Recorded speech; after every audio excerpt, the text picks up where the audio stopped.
পিছানো হয় নাই, কর্মসূচি আমরা শিথিল করছি সেই স্বার্থে ধর্মপ্রাণ মুসলমান ভাইদের কথা চিন্তা ভাবনা করে, যেহেতু বিশ্ব ইজতেমা চলমান, আজকে আখেরি মোনাজাতটা শেষ হলো, তাদের জনদুর্ভোগের কথা চিন্তা ভাবনা করে আমরা এই যে মহাসড়ক অবরোধ আর রেলপথ এটা আমরা শিথিল করেছি শুধু আজকের জন্য। মহাসড়ক বলতে গেলে আপনার ঢাকা ময়মনসিংহ হাইওয়ে যেটা মহাসড়ক সেটা, কিন্তু আমাদের যে ঢাকা নর্থ সিটির যে আরও যে প্লেসগুলো আছে সেগুলোতে আমাদের কার্যক্রম অব্যাহত থাকবে। বিক্ষোভ, ব্যারিকেড, যে কোনো কর্মসূচি আমাদের অব্যাহত থাকবে।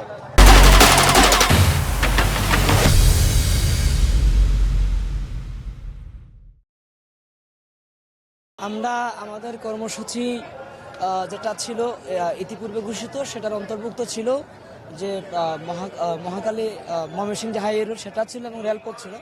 আমরা ইজতেমার কথা বিবেচনা করে আমরা সেখান থেকে আজকের জন্য সরে এসেছি, কিন্তু বাকি যে জোনগুলো আছে সেখানে আমাদের কর্মসূচি চলমান রয়েছে এবং সেটা থাকবে যতক্ষণ পর্যন্ত আমাদের দাবি আদায় না হবে।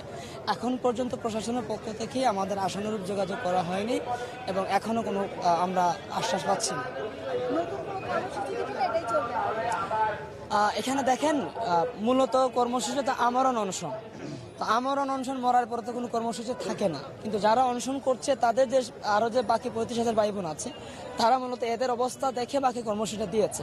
তো সেক্ষেত্রে এখানে যদি রাষ্ট্র এখনও তাদের টনক না রনে, আমরা বারবার বলছি যে আমাদের শহীদ মামুন ভাইয়ের জীবনের বিনিময়ে আমাদের এই সরকারকে আমরা ক্ষমতায় বসেছি, আমাদেরই সরকার, আমরা চাই সেই সরকারকে সর্বোচ্চ সহযোগিতা করতে।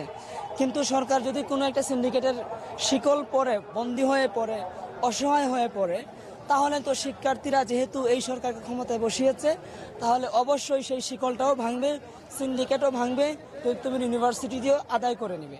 তো অতএব আমরা এখন চাচ্ছি তিতুমির ইউনিভার্সিটি, তো আমরা যদি রাষ্ট্র সেই অসহায়ত্ব প্রকাশ করে তাহলে আমরা চাই আমাদের সরকার, যেহেতু সেই সরকার স্বীকার করুক, আমরা সেই সিন্ডিকেট ভেঙে দেব। এই ছাত্র জনতা সেই সিন্ডিকেট ভেঙে দিবে এবং তিতুমির ইউনিভার্সিটি প্রতিষ্ঠাই করবে। একই সাথে যেই শিক্ষা সিন্ডিকেটের কারণে বাংলাদেশের শিক্ষা খাতে শিক্ষা সিন্ডিকেট গড়ে উঠেছে এবং শিক্ষা বাণিজ্য গড়ে উঠেছে, সেই শুধু তিতুমির কলেজ ইউনিভার্সিটি হয়ে কানতে হবে না, পুরো বাংলাদেশের সমস্ত সিন্ডিকেট কিন্তু ভেঙে যাবে। তো আমরা চাই এত কঠোর কর্মসূচি না হোক, আমরা চাই সরকারকে সর্বোচ্চ সহযোগিতা করতে। তো সরকারের প্রতি আমাদের আহ্বান হচ্ছে আমাদের ডাকে সাড়া দিক, যেন আমরা সরকারকে সহযোগিতা করতে পারি।